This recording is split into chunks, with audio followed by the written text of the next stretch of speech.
You see it? Yep, there it is. Yes, there it is. Perfect. Good. Okay, so Live I on think Instagram. we can start. Please.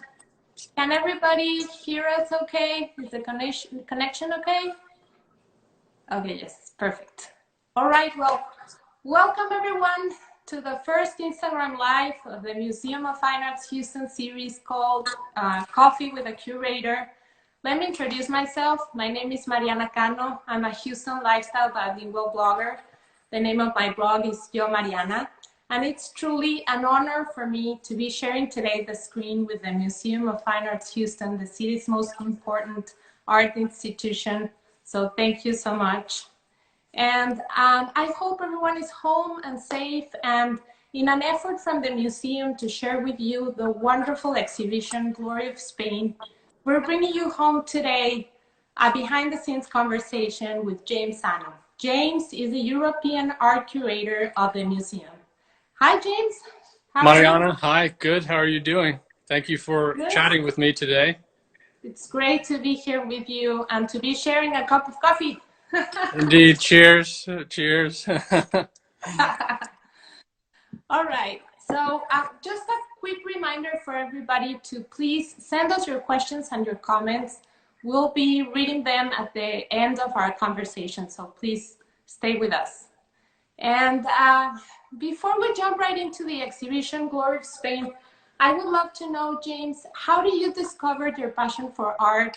How do you started your career as a curator, and how long have you been working with the Museum of Fine Arts? Oh, thank you. Great question. You know, my path towards being an art historian and a curator hasn't been just a direct trajectory. As an undergraduate, I earned my undergraduate degree in biochemistry, and I was going to go a certain direction with that. And then my last semester of undergraduate studies, I took 2 art history courses and was struck by lightning. That coupled with some travel in Europe during college prior to that, it was clear to me that a new pathway had opened up, a new line of inquiry that studying art provided that I had been hitherto unaware of, and decided to just jump straight in. And so upon discovering art history through classes and through looking at beautiful things in Europe, I decided after I graduated and got married all in one step that we moved to Houston. My wife had a great job there, and I decided to take the leap. So I applied to a bunch of different jobs in museums, none of which I was qualified for, of course, with a biochemistry degree. And I ended up accepting a position here at the Museum of Fine Arts Houston as a security guard. And so I worked for a little less than a year as a security guard, and a month or 2 in, I became a supervisor. And I wear that experience as a badge of honor, just in terms of getting my feet wet and gaining more wherewithal within the museum environment.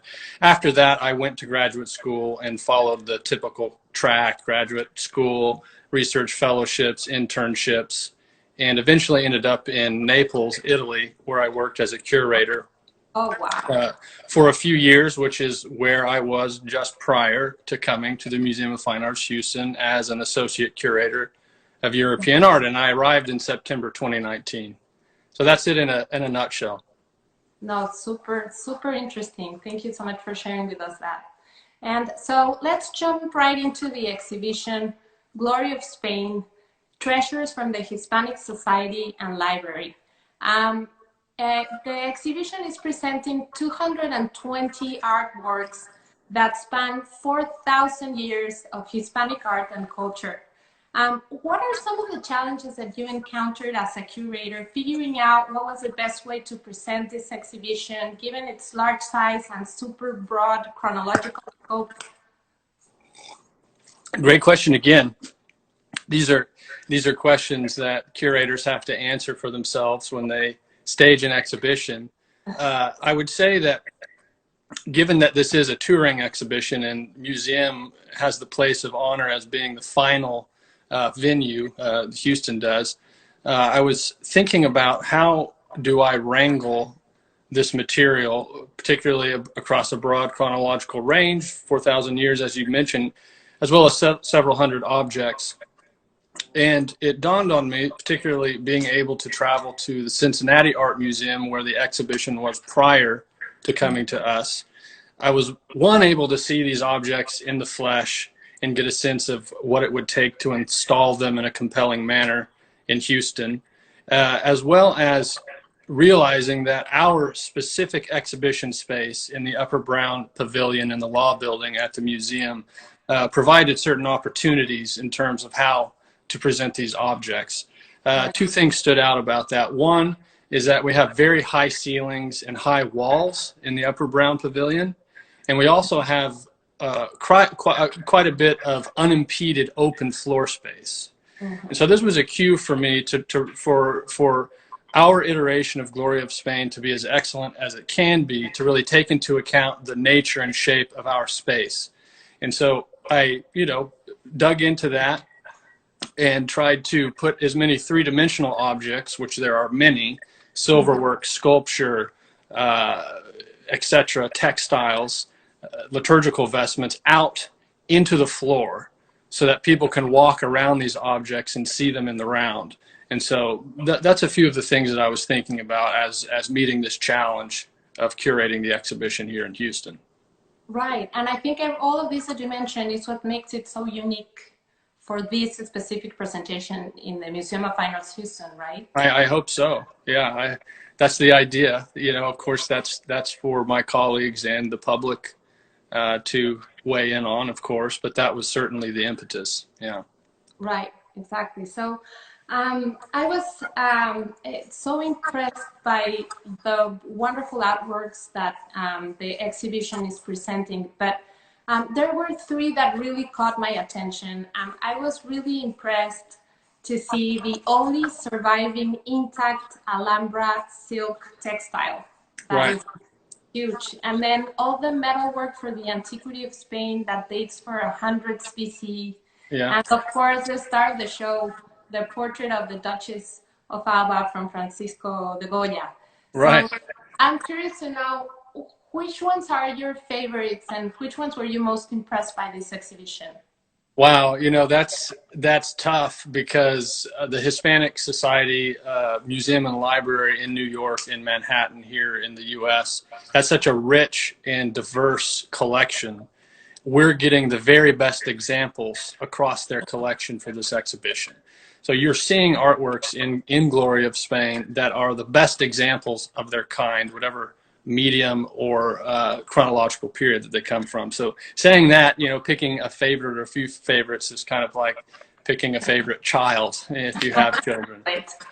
But there's certainly a few that have really struck me. I really like our liturgical objects. We have a chalice, early 16th century chalice from Segovia, which is gilt silver.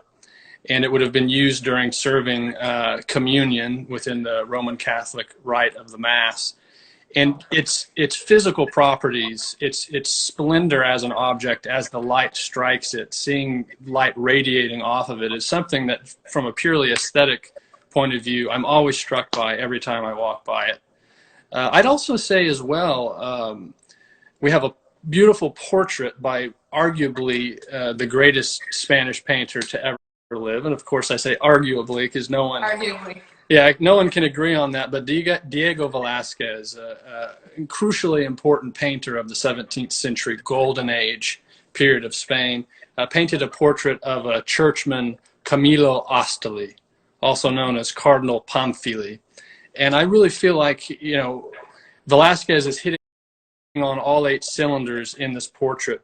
He's touted for being able to draw out kind of a psychological presence in the person that he's painting in order to indicate some inner state of their soul or personality. And I think he very much pulls that off in this portrait of Camilo Ostoli from circa 1650. And I do have to mention one of the reasons, too, it's one of my favorites, is that painting is an MFAH exclusive. So we're the only museum to have received this painting from the Hispanic Society. So we're thrilled and proud about that. Oh, yeah. Wow. That's incredible. Yeah. And then could you describe for us what are the phases of the creation of an exhibition? I always wonder, as Mm. a curator, what of these phases do you find the most rewarding? Right. Well, this is like several of the other questions you've asked. These are kind of behind the scenes questions, things that we deal with within the museum. And I think the right place to start here in answering that question regarding the phases of an exhibition is first to acknowledge that staging any exhibition, but certainly an exhibition of the size and scope of Glory of Spain, is utterly a collaborative endeavor. So nearly all of the departments in the museum, we have over 600 employees in the museum. Most departments in the museum and provide their expertise for staging an exhibition. The first thing starts with getting the exhibition to your venue. And we have to thank for that our director, Gary Tintereau, as well as our associate director and head of exhibitions, Deborah Roldan, for clinching this exhibition for Houston. From there, there's a lot of planning. You work with various departments to decide how you're going to lay out the exhibition. You have to have people to install the exhibition, to unpack the artworks as they come into the museum, to check them to make sure they weren't damaged in transit, which would be conservators. And then you do the installation itself, where you put things on the wall and you put things in cases. And so typically, this is a process that could last anywhere from 6 months on the short end, to a couple of years potentially. So the front end work before the show opens is really, for me, where a lot of the art historical magic occurs, because you're determining how is the show going to look and what type of stories am I going to tell with the objects that we have. Process after that, of course, is having the ability to enjoy it with the public, and people, come and see it, and doing interviews like this with you, which is wonderful. So those are some of the phases involved in staging the exhibition. It's super interesting, super interesting. I can only imagine the challenge, specifically with this exhibition. So how is this exhibition, Glory of Spain, relevant to our culture today in 2020? That's another great question. As a museum, we bring a certain expertise, as any professional does, in their environment. Ours happens to be art, at least speaking for curators. And we want to stage exhibitions that are not only interesting to our public, which is highly diverse, but also provides an opportunity to learn something new and to encounter yourself in that process by engaging with these artworks. We know today, our culture, our society in America is vastly diverse. We know also that it's said now that Houston is one of the most diverse city in the country, and soon, to surpass Chicago, I think, in population. So we're really in a key place within this country and the world in terms of engaging our audience. So in terms of relevance, Glory of Spain, with artworks from Spain, as well as from Mexico, Central and South America, strikes a chord with the history of this state, the history of Texas, and the sizable and important communities that we have here from those parts of the world. The beauty about this exhibition is that it has something to offer everyone. If you like European art, you can do that. If you like antiquities, if you like jewelry, if you like painting, from 18th century Mexico City, you can do that too. And so we feel like, this exhibition reflects the complexity and richness of our society today. And so we think that, strikes a chord with what we're trying to accomplish as an institution, and we think it's highly relevant for that reason. Right. So I think this is exactly how I would assume it fulfills the museum's mission, right? Right. Transmit to everybody an exhibition of a scope like this one. Yeah, it is. Our mission, museums there's been a radical shift that's occurred in museums in general over the last 50 or 60 years, where previously they were really places for scholarship and specialists, almost like a research library. Today, they're very much more community centers. and this is the way our similar to the way our director Gary Tintero understands, his role in leading the institution. It's a specific type of community center, right? It's a place for intellectual engagement, for existential inquiry and sustainment, but nonetheless, it has to be a place, we feel, for all people, and we like our exhibitions to reflect that reality, that you can come in off the street, not know anything about art, little about history, and still come in and have, the opportunity for a very rich engagement that will fortify you, as you move forward in your daily life. And again, Glory of Spain, we feel like certainly meets that mark. It offers that to our public, and we're thrilled to have had the opportunity to give this to our community and the broader world. Yes, absolutely, I agree. So let me see if I can read some of the questions and comments Please. That we have here from people watching. I have to put my glasses on. Let me see.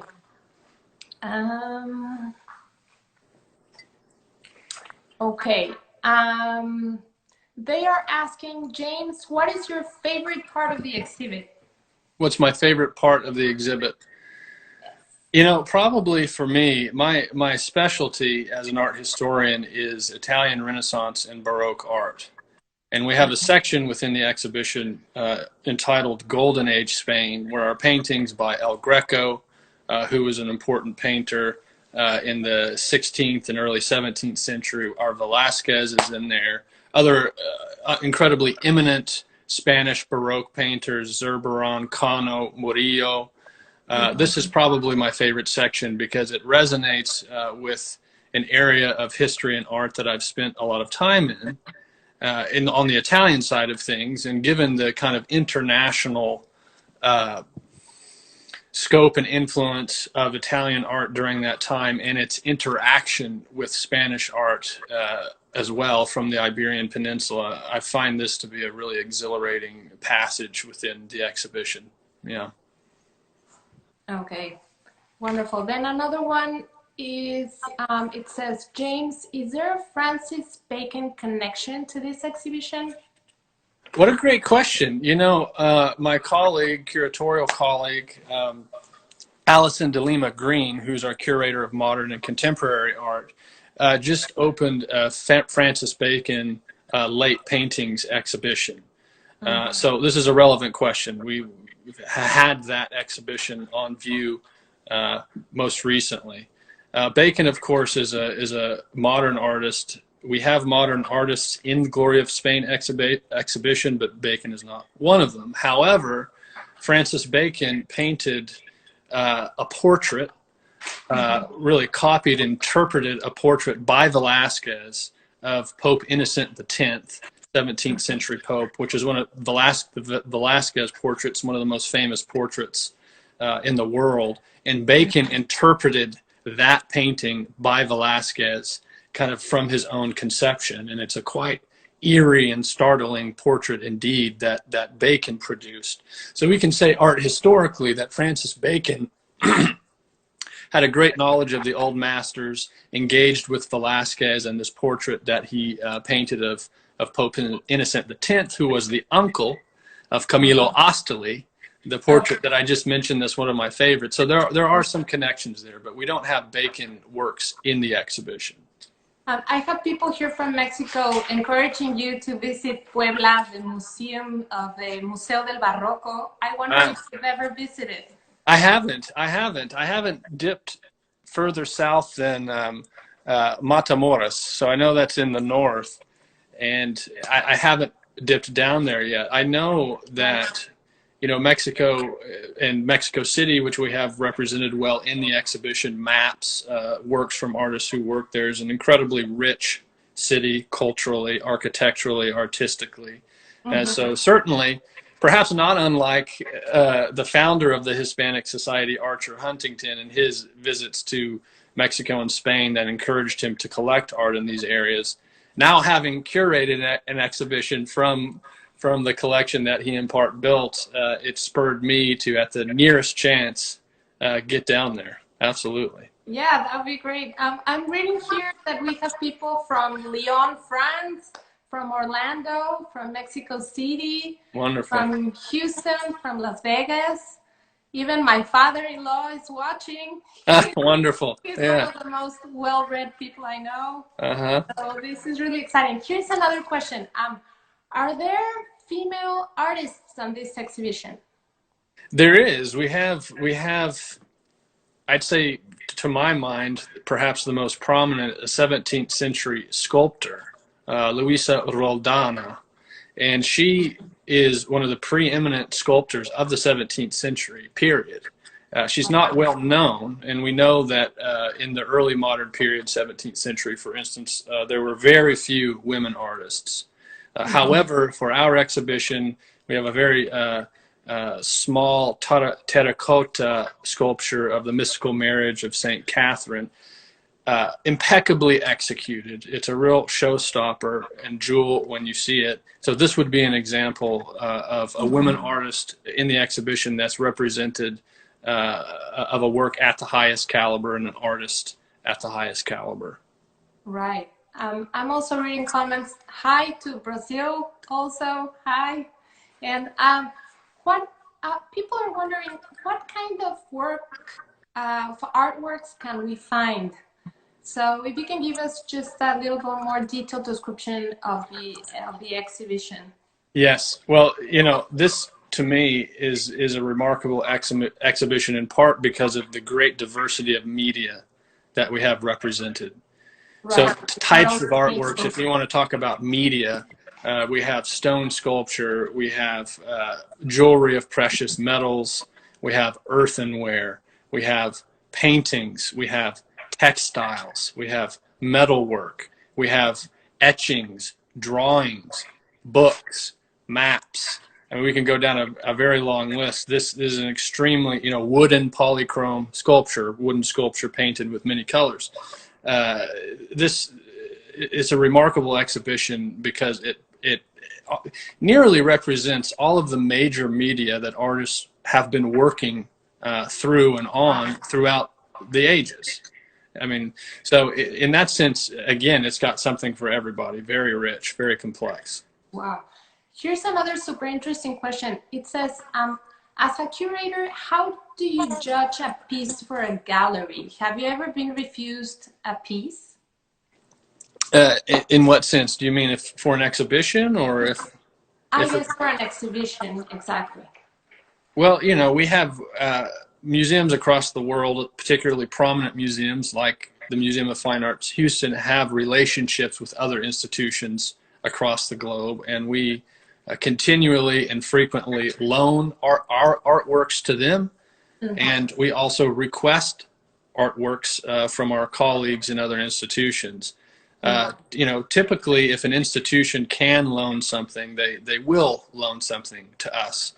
If there was ever a case, to where, let's just speak personally, if I was doing an exhibition and I wanted a particular work and for whatever reason wasn't able to get it, normally that's because there's a scheduling conflict with that artwork. It might be going to another exhibition at the same time I want to have mine, etc. Conservation issues also factor in. If the artwork isn't stable enough materially to travel, right, particularly travel long distances, well then, you won't be able to have a successful loan request. But in general, I would say, we have excellent relationships with our partner institutions and peer institutions across the world, and have an extremely high rate of success when we do request an artwork from another institution.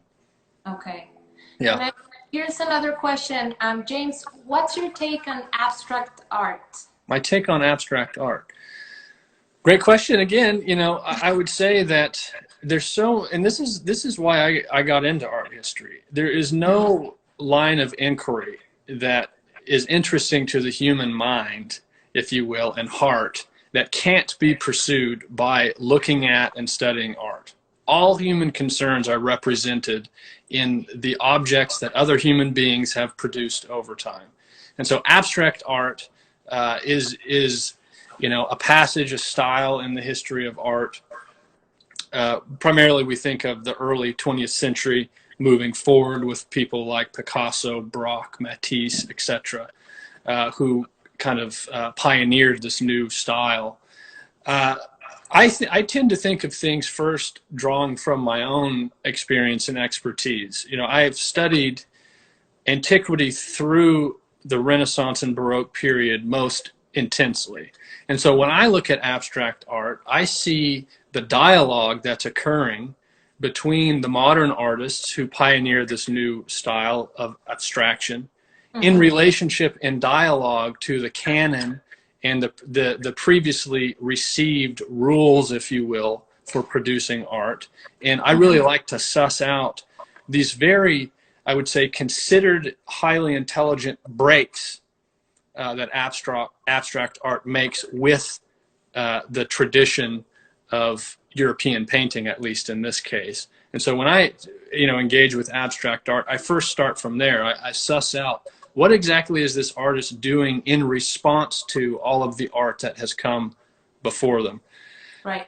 Abstract art, or any other kind of art, to me, it comes down to individual objects. And individual objects, when you encounter them in the flesh, can repulse you. You can immediately fall in love with them, but as you continue to think and look at them, discover that there's not as much depth there as you might have thought. But it's often the opposite case as well. Something that you don't like can often turn into something that you appreciate the most, because there's something to discover there that you don't immediately recognize. And in this, I would say the process of looking and thinking through art is not, in some senses, dissimilar from writing, from reading a great novel. Right. It takes time. You have to reflect. It's optimal if you can come back over and over again and engage with it. And as you change and your perspective change as a person, your perception of the object can also change. So in that sense, to me, abstract art, offers as much richness and depth as any other period of art, although the mode of engagement might be different for me. Totally. I totally agree. Every time I visit a museum, even though I've been to that museum before, it's a totally different experience. The way you encounter with art, like the way you experience that moment. I was reading for another question. Do you know if there's going to be a book of this exhibition, Glory of Spain, that maybe people can purchase? Luckily there already is. There's a catalog for this exhibition. The catalog has all of the artworks that we have in the exhibition are in the catalog, with the exception of a few works that we requested from the Hispanic Society in addition to what was already coming to us. Oh, that's great. Yeah, that book is called Treasures from the Hispanic Society Museum and Library. It's in print. It can be found online, and we had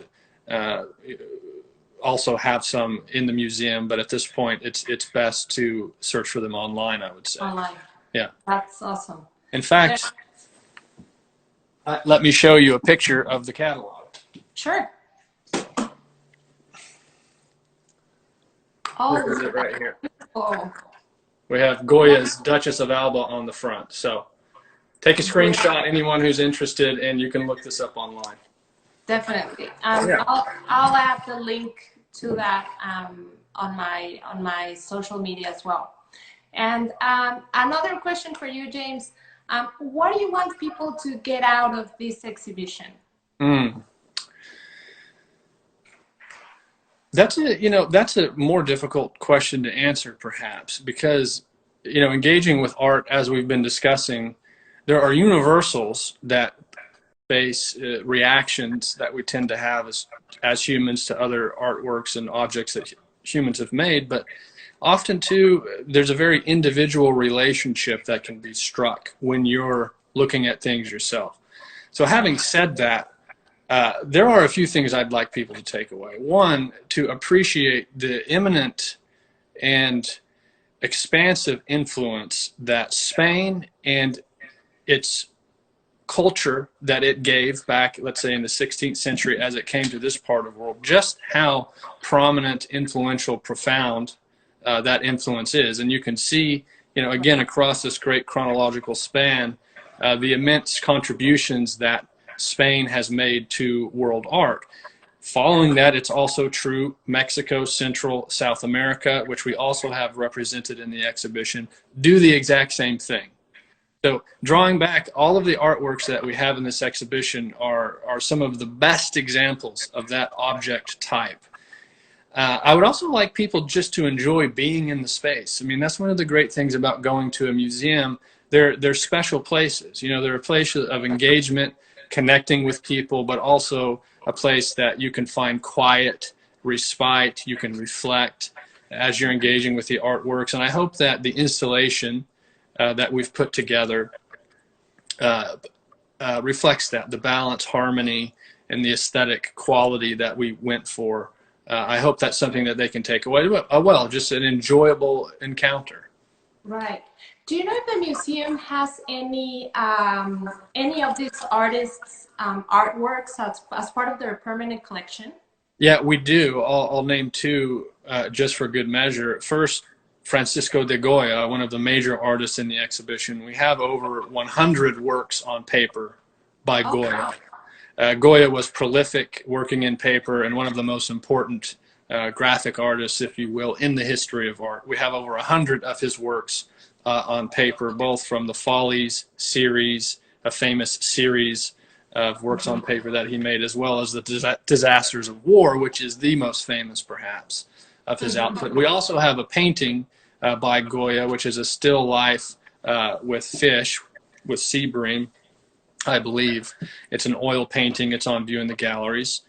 And we as well have a painting attributed to Diego Velázquez, another great name, called The Kitchen Maid, which can, both paintings, the Goya and the Velázquez, can be seen on the second floor of the Beck building at the museum in the European art galleries. That's amazing. Yeah. That's wonderful. And I have here another question. Does the exhibition address the history of colonialism? Excuse me? Could you repeat that? It says here, does the exhibition address the history of colonialism? It does. It does as a historical fact. These are things that have happened. And it's up to us, and this is another reason why this exhibition is relevant in 2020. It's up to us to peer into our collective histories, to understand what happened, and to reflect on it. These artworks provide that opportunity. The section that we have in the exhibition with art from the Americas is called the Spanish Americas. We selected this title because it's at once descriptive but relatively apolitical. This is a period where, you know, Spanish conquistadors had come to the New World, as it's been called in the past, and artists were trained in the European tradition. And so you can see in this exhibition the impact of that interchange of peoples. It's a very real thing that happened. Beautiful artworks came from it that you'll see in this exhibition, but absolutely, you know, we don't shy away from history as just an objective subject, you know. And so absolutely this exhibition also deals with those very crucial issues. Right. I'm so happy to be reading so many questions from everybody. And here's another one for you as a curator. They're asking, what do you think is the best way to study art history? Engaging with art is not, on the first level, I would say, an abstract exercise. It's engagement with physical objects. Right. So I would always anchor any study with going in person and looking at objects in the flesh, first of all. And that will ground whatever you're studying in books. You need to have visual engagement, personal engagement with the things that you're studying. Like many other subjects, though, as you start out studying art history, you typically begin with memorization exercises to learn the different period styles, the major artists, kind of a chronological flow of art as we understand it through the ages. And that trains your eye a little bit to start recognizing what it is that you're seeing wherever you encounter it. That would be the first step. But of course, books are great, and that always has to be coupled with looking in person. That's what I would say. Right. Perfect. And then people are wondering, what are your favorite books? That I think they're looking at your shelf. They're wondering, what are your favorite books? My favorite books. It's interesting, you know, as an art historian and a curator, when I read on my own time, not doing research for a particular project, I usually read something like philosophy, theology, or just history proper, which is interesting. Maybe that's a respite, you know, from the discipline. Within the discipline of art history, one of my favorite art historians who's exercised a great deal of influence over my intellectual imagination would be Leo Steinberg, who recently passed in the 21st century. One of the great emigre art historians who came to America as a result of World War II.